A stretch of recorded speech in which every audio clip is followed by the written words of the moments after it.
effectivement. Quels sont les différents organismes aujourd'hui qui existent dans le crédit communautaire?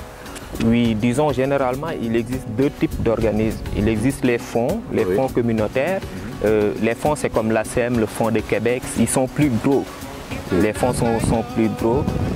Il y a aussi les cercles.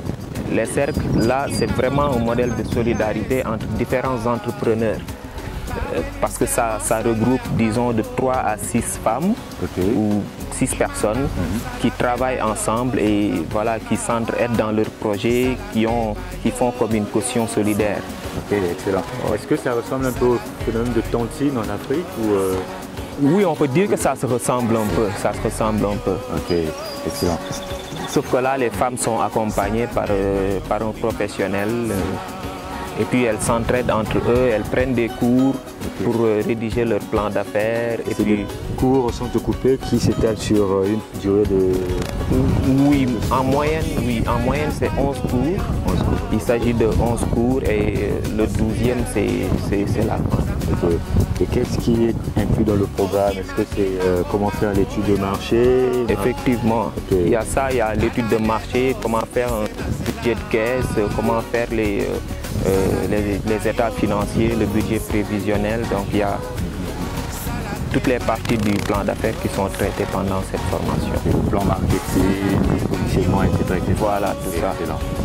Alors Magaï, justement pour revenir aux femmes, c'est quand même paradoxal. Il y a, en 2009, il y a une ONG qui a publié une étude très intéressante. Et dans cette étude, cette ONG faisait état de 190 millions de personnes qui bénéficient aujourd'hui, qui ont bénéficié, qui sont pris du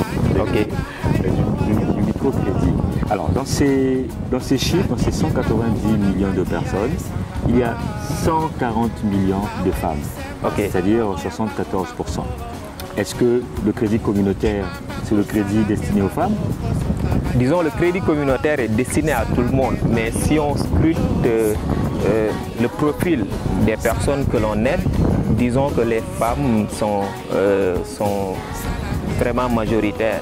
Au Québec, disons, plus de 50% des projets sont tenus par des femmes, des projets de crédit communautaire. Et là, on peut aussi revenir au rôle du crédit communautaire qui est vraiment de lutter contre la pauvreté et l'exclusion sociale et qui a pour rôle aussi d'améliorer les conditions de vie. Et qui dit amélioration de conditions de vie parle aussi des femmes. C'est pourquoi il y a vraiment un fort taux de présence des femmes au niveau du crédit communautaire. Parce qu'il s'agit de personnes qui traditionnellement ont subi l'exclusion, la marginalisation. Donc on essaie de les aider aussi à réaliser leurs rêves. Donc finalement, c'est tout à l'heure on parlait du fort taux de remboursement de 94%.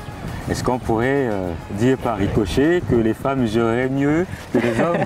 Il y a certaines études qui le disent, mais disons que bon, tous les clients du crédit communautaire remboursent bien. Excellent. Alors Magaï, mais est-ce que le crédit communautaire en soi a un réel impact au niveau local?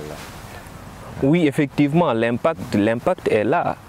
Les études statistiques de 2011 montrent que le réseau québécois de crédit communautaire avait fait plus de 1500 prêts. 1500 prêts? 1500 prêts, ce qui correspond à des emplois créés ou des emplois maintenus. Et au passage, rappelons qu'avec notre prépont, nous avons un service qu'on appelle le prépont. Et ce prépont, il est destiné aux organismes ou aux artistes ou voilà, aux entrepreneurs qui bénéficient de subventions et qui ont besoin de fonds de roulement avant la réception de la subvention.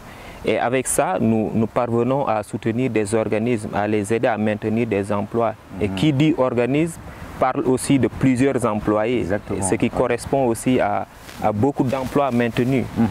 et des emplois créés. Il y a beaucoup d'effets induits finalement. C'est une affaire de tous. Il faut plus d'implication de la part des autorités publiques, plus d'implication de la part de la communauté, afin de continuer cette œuvre noble qui est en cours depuis une vingtaine d'années.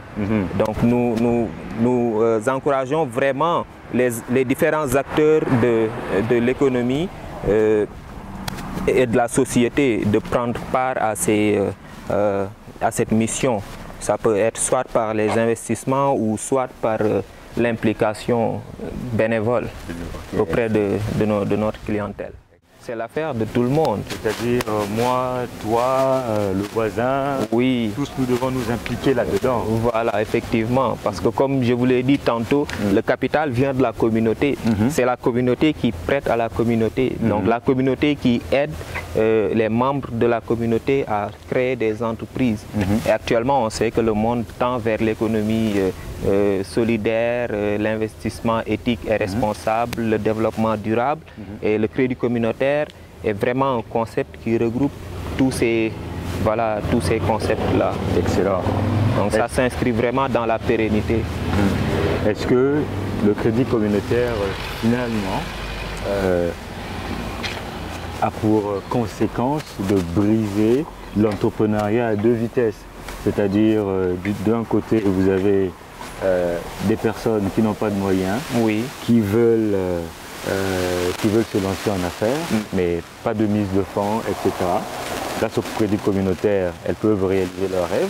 Et puis de l'autre côté, ceux qui ont des moyens, et c'est bien, qui veulent entreprendre, et finalement, ça fait la somme des deux. Oui, ça fait la somme des deux. Parce que dans la société, il y a des pauvres et des non-pauvres. Les non-pauvres n'ont aucun problème pour avoir leur financement. Maintenant, nous, on intervient auprès des poches les plus pauvres. Ça peut être des gens qui n'ont pas de mise de fonds, qui n'ont pas de garantie, pas d'historique de crédit, des nouvelles arrivants, qui n'ont pas de quoi démarrer leur entreprise et qui ne peuvent pas aussi faire une demande auprès des banques ou d'autres organismes traditionnels. Excellent, excellent. Parfait. Donc finalement, vous êtes, j'allais dire, le Robin des Bois de l'économie. Bon, on peut le dire ainsi.